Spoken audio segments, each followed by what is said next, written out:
আসসালামু আলাইকুম রহমতুল্লাহ।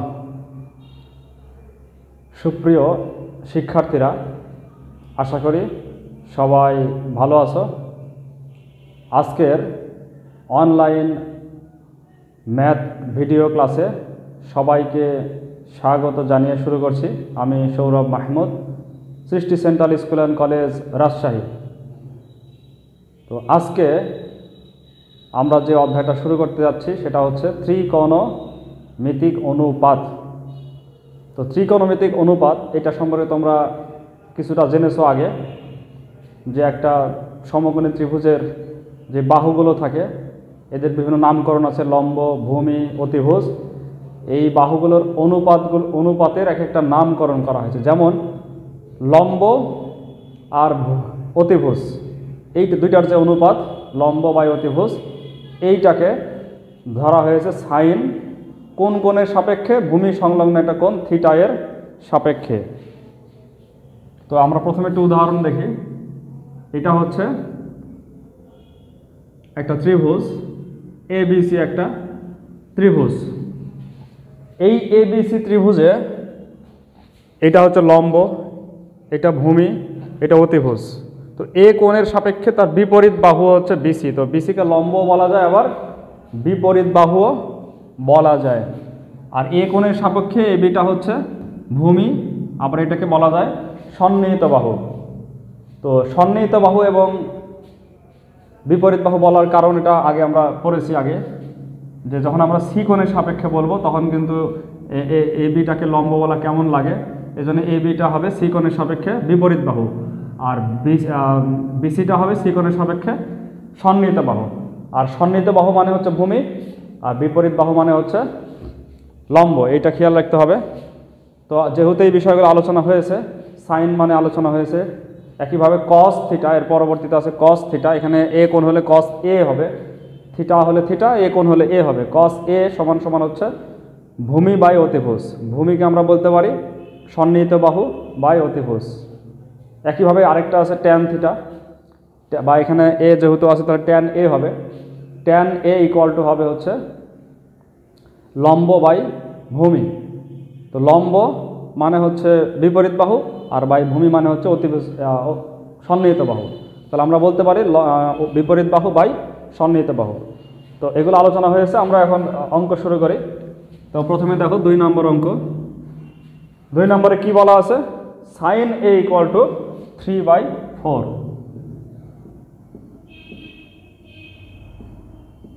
দেওয়া আছে সাইন এ ইকুয়াল টু 3/4। এইখান থেকে সাইন বাদে অন্যান্য যে অনুপাতগুলো আছে, আমরা জানি সাইন বাদে আরও আছে কস, ট্যান, কট, তারপরে হচ্ছে সেক, কোসেক, আরও 5টা আছে। এইগুলো বের করতে হবে। তো সেই ক্ষেত্রে আমরা সাহায্য নেব চিত্রের। তো এই যে পাশে আমরা চিত্র এঁকেছি, আগে এবিসি একটা ত্রিভুজ আঁকছি, সমকোণী ত্রিভুজ। তো চিত্র আঁকার সময় অবশ্যই দুইটা জিনিস খেয়াল করতে হবে। 1 নম্বর হচ্ছে সাইনের পরে কে আছে, সাইন কোন কোণের সাপেক্ষে। এখানে এ দেওয়া আছে, সাইন কি দেওয়া আছে? এ দেওয়া আছে। তাহলে অবশ্যই আমাদের ভূমি সংলগ্ন যে সূক্ষ্মকোণটা সেটাকে এ রাখতে হবে, এটাকে অবশ্যই এ রাখতে হবে। সেভাবে আমি এ দিয়েছি। আরেকটা জিনিস খেয়াল করতে হবে যে ওই অঙ্কের মধ্যে সমকোণ বলা আছে কিনা কোনোটা। যদি সমকোণ বলা থাকে তাহলে সমকোণটাও নির্দিষ্ট করতে হবে। তো আমরা পরবর্তী অঙ্কে দেখব সমকোণ নির্দিষ্ট করা আছে, কিন্তু এই অঙ্কের মধ্যে সমকোণকে নির্দিষ্ট করা নাই। এই জন্য আমরা বিকে সমকোণ ধরলাম। বি আমাদের এখানে সমকোণ, আর সি হচ্ছে আরেকটা যে কোণ আছে সেটা শীর্ষবিন্দু। তাহলে কয়টা জিনিস খেয়াল করতে হবে? 2টা জিনিস। 1 নম্বর সাইন কস ট্যান যার মান দেওয়া থাকবে তারপরে কোন কোণটা আছে, কোন কোণের সাপেক্ষে সাইন অনুপাত, সেই কোণটা আমাদের দিতে হবে এই জায়গাতে, ভূমি সংলগ্ন সূক্ষ্মকোণের এখানে দিতে হবে। আর দেখতে হবে যে দ্বিতীয় জিনিস দেখতে হবে যে সমকোণ কোনটা দেওয়া আছে। তো এখানে 2 নম্বর 3 নম্বরে কোনো সমকোণের কথা বলা নাই। 3 নম্বর এবং 4 নম্বর এবং 5 নম্বরের সমকোণের কথা আছে। তাহলে 4 নম্বর এবং 5 নম্বরের 2টা জিনিস দেখতে হবে, সমকোণ কোথায় এবং সাইনের পরে এ কোথায়। তো এখন এটাকে আমরা চিত্রে স্থাপন করব কিভাবে? তো সাইন মানে আমরা কি জানি? সাইন মানে আমরা ছন্দ আকারে শিখেছি যে সাগরে লবণ অনেক, সাগরে লবণ অনেক। তো সাগরে মানে সাইন এ ইকুয়াল টু লবণ মানে লম্ব বাই হচ্ছে অনেক মানে অতিভুজ, লম্ব বাই অতিভুজ, আর লম্বের আরেক নাম হচ্ছে বিপরীত বাহু। তার মানে সাইন একে আমরা যদি তুলনা করি, যে অতএব সাইন একে আমরা যদি তুলনা করি, অতএব না, এখানে আমরা আরেকটা কি জানি, আমরা জানি সাইন এ ইকুয়াল টু হচ্ছে লম্ব বাই অতিভুজ। এটা চিত্র থেকে আমরা যদি বসাই, তো লম্ব আমাদের এখানে হচ্ছে বিসি আর অতিভুজ হচ্ছে এসি, লম্ব বিসি অতিভুজ এসি।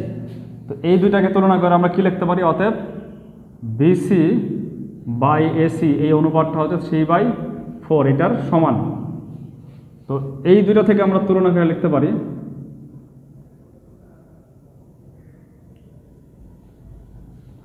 তাহলে আমরা কি লিখতে পারি তুলনা করে, যে এখান থেকে লিখতে পারি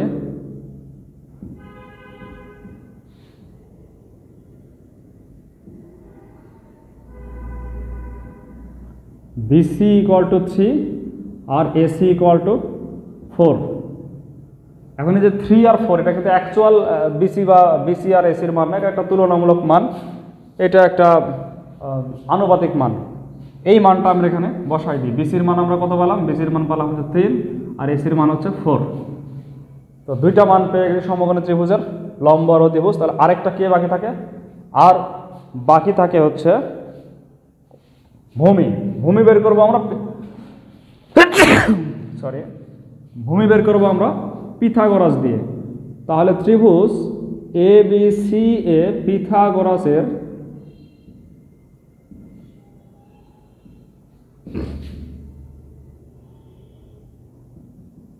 উপপাদ্য লিখতে পারি, আমরা সূত্র লিখতে পারি। সূত্র অনুসারে বা উপপাদ্য অনুসারে আমরা পাবো হচ্ছে এ বি স্কোয়ার মানে ভূমি স্কোয়ার প্লাস হচ্ছে বিসি স্কোয়ার লম্ব স্কোয়ার ইকুয়াল টু অতিভুজ স্কোয়ার হচ্ছে এসি স্কোয়ার। এইখানে মানগুলো বসিয়ে দিই। এ বি স্কোয়ারের মান নাই, এটা আমাদের বের করতে হবে। বিসি স্কোয়ার হচ্ছে এখানে আমাদের 3 স্কোয়ার আর এটা হচ্ছে 4 স্কোয়ার। 4 স্কোয়ার মানে 16 আর 3 স্কোয়ার মানে 9। 16 থেকে 9 বাদ দিলে কত হয়, 7। তাহলে অতএব এ বি ইকুয়াল টু হচ্ছে √7, শুধু প্লাস চিহ্ন আমরা নিলাম। এবির মান কত, √7 একক। এই মানটা এখানে বসিয়ে দিই, √7।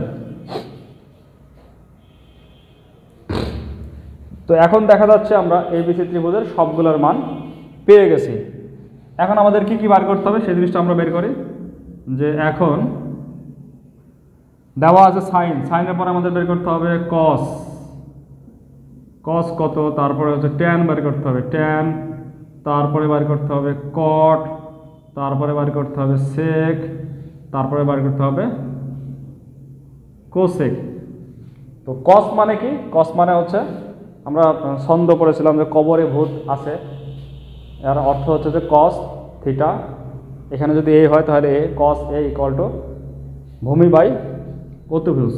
তাহলে এখানে ভূমি কত, এখানে ভূমি হচ্ছে √7 আর অতিভুজ হচ্ছে 4। এখানে ট্যান মানে কি, ট্যান মানে হচ্ছে তেরো লম্বা ভূত, ট্যান এ ইকুয়াল টু লম্ব বাই ভূমি। লম্ব এখানে কত, লম্ব হচ্ছে 3 আর ভূমি হচ্ছে √7। আর কট সেক কোসেক আমরা সহজে পেয়ে যাব। কে কার বিপরীত, আমরা প্রথমে কটে আসি, কট হচ্ছে ট্যানের বিপরীত, তাহলে এটা হবে √7/3। সেক কার বিপরীত, সেক কসের বিপরীত, তার মানে 4/√7। তারপরে কোসেকে, কোসেক কার বিপরীত, কোসেক হচ্ছে সাইনের বিপরীত 4/3। এইগুলো হচ্ছে আমাদের এই অঙ্কের অ্যান্সার। তো আশা করি তোমরা বুঝতে পারছো এবং 2 নম্বর অঙ্কটা যেভাবে করেছো আর যেভাবে করলাম আমরা ঠিক এইভাবে 3 নম্বরটাও তোমরা করে ফেলতে পারবে। সেখানে 15 cot a = 8 দেওয়া আছে, তো 15কে ডান পাশে নিয়ে যাবে, cot a = 8/15। cot সমান জানতে হবে যে ট্যানের বিপরীত, ট্যান যদি লম্ব বাই ভূমি হয় তাহলে cot হবে ভূমি বাই লম্ব। তো সেখান থেকে ভূমি আর লম্বের মান পাবে, ত্রিভুজে বসিয়ে দেবে।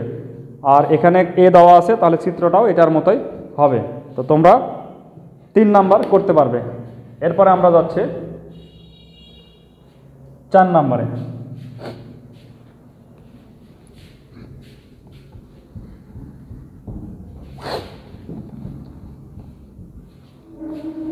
তো 4 নাম্বারটা খেয়াল করো সবাই।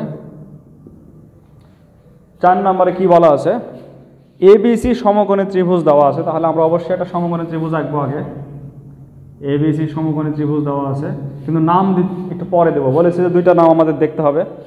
এবিসি সমকোণী ত্রিভুজের সি কোণ হচ্ছে সমকোণ, তো সি কোণ সমকোণ, এই সমকোণকে আমরা সি নাম দিয়ে দেবো, কোনো সমস্যা নাই। এরপরে এবি হচ্ছে 13, বিসি 12 এবং কোণ এবিসি থিটা। তাহলে আমরা এবিসির কোণটা আগে দেখি। কোণ এবিসি হচ্ছে থিটা, এবিসি থিটা। তাহলে এবিসির মাঝের অক্ষর হচ্ছে বি, এই থিটা কোণটা আমাদের নিচে হতে হবে, তাহলে এটা আমাদের বি দিতে হবে, এটাই হচ্ছে থিটা, আর উপরেটা আমরা দিয়ে দিলাম এ। তাহলে এখানে খেয়াল করতে হবে সমকোণ কোণটা এবং ভূমি সংলগ্ন কোণ থিটাটা কোণটা, এটা আমাদের খেয়াল করতে হবে। তারপর অবশিষ্ট অক্ষরটা উপরে দিয়ে দিলাম। এরপরে কি বলা আছে, এবি ইকুয়াল টু দেওয়া আছে 13, এবি এই যে অতিভুজ এটা দেওয়া আছে 13 সেন্টিমিটার, আর বিসি দেওয়া আছে 12 সেন্টিমিটার, এটা দেওয়া আছে 12 সেন্টিমিটার। এসি আমরা বের করব কি দিয়ে, পিথাগোরাস দিয়ে বের করব। তাহলে আমরা এখন লিখি দেওয়া আছে, কি কি দেওয়া আছে, দেওয়া আছে ত্রিভুজ এবিসি এ কোণ বি কোণ এবিসি, এটা সমান সমান দেওয়া আছে থিটা, আর দেওয়া আছে কোণ সি ইকুয়াল টু 1 সমকোণ। আর কি দেওয়া আছে, আর দেওয়া আছে হচ্ছে এবি ইকুয়াল টু 13 সেন্টিমিটার এবং বিসি ইকুয়াল টু 12 সেন্টিমিটার দেওয়া আছে। আমাদের বাদ থাকলো কোনটা, এখন বাদ থাকলো হচ্ছে এসি, বাদ থাকলো এসি। এসি পাবো কিভাবে, পিথাগোরাস দিয়ে। পিথাগোরাসের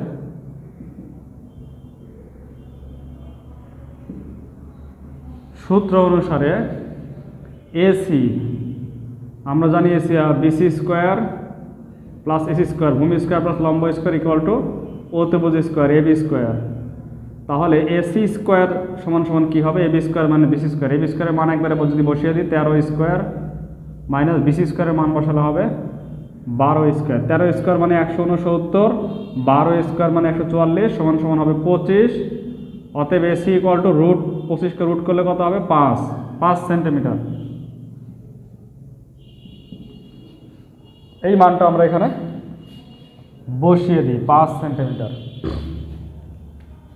এখন দেখতে হবে কি চাচ্ছে, এই কাজগুলো তো আমাদের করতে হবে, যেই বাহুটা গ্যাপ আছে সেই বাহুটা নিয়ে আসতে হবে।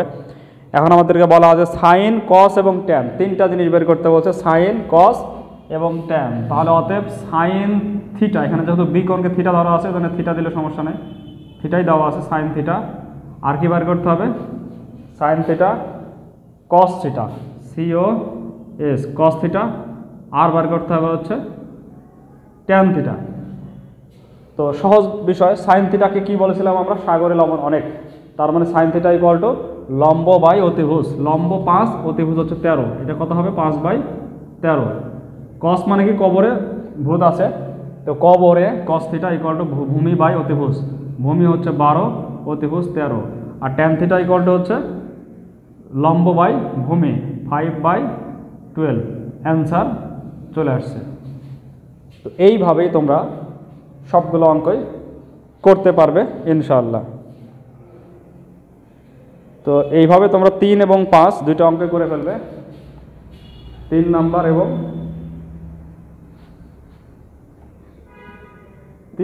5 এই দুইটা অঙ্ক তোমরা এইচডব্লিউ করে ফেলবে। আর পরবর্তী ক্লাসে ইনশাআল্লাহ আমরা 6 থেকে শুরু করব। তো আজকে এই পর্যন্তই, সবাই ভালো থাকো, সুস্থ থাকো এবং অবশ্যই পিতামাতার বাধ্যগতভাবে চলার চেষ্টা করো সবাই। আল্লাহ সুবহানাহু ওয়া তাআলা তার ইবাদতের পরে স্থান দিয়েছেন পিতামাতার সাথে সদ্ব্যবহার করা। ওয়া কাদা রাব্বুকা আল্লা তা'বুদু ইল্লা ইয়্যা, আপনার রব স্থির করেছেন, সে স্থির করে দিয়েছেন যে তাকে ছাড়া আর কারো ইবাদত করা যাবে না। ওয়াবিল ওয়ালিদাইনি ইহসানা, এবং পিতা মাতার সাথে যেন ভালো ব্যবহার করা হয়। তো এটা বিস্তারিত বলার সময় নাই, পরবর্তীতে তোমার যখন ক্লাস শুরু হবে তখন এটা বিস্তারিত বলা হবে ইনশাল্লাহ। তাহলে অবশ্যই সবাই আল্লাহ তাআলার ইবাদত অবশ্যই করতে হবে, তারপরেই পিতামাতার সাথে সদ্ব্যবহার, তাদের জন্য দোয়া করতে হবে, রব্বির হামহুমা কামা রব্বায়ানি সগীরা। তো আজকে এই পর্যন্তই, সবাই ভালো থাকো। আগামী ক্লাসে সবাইকে থাকার আমন্ত্রণ জানিয়ে এখানেই শেষ করছি। আসসালামু আলাইকুম ওয়া রাহমাতুল্লাহি ওয়া বারাকাতুহু।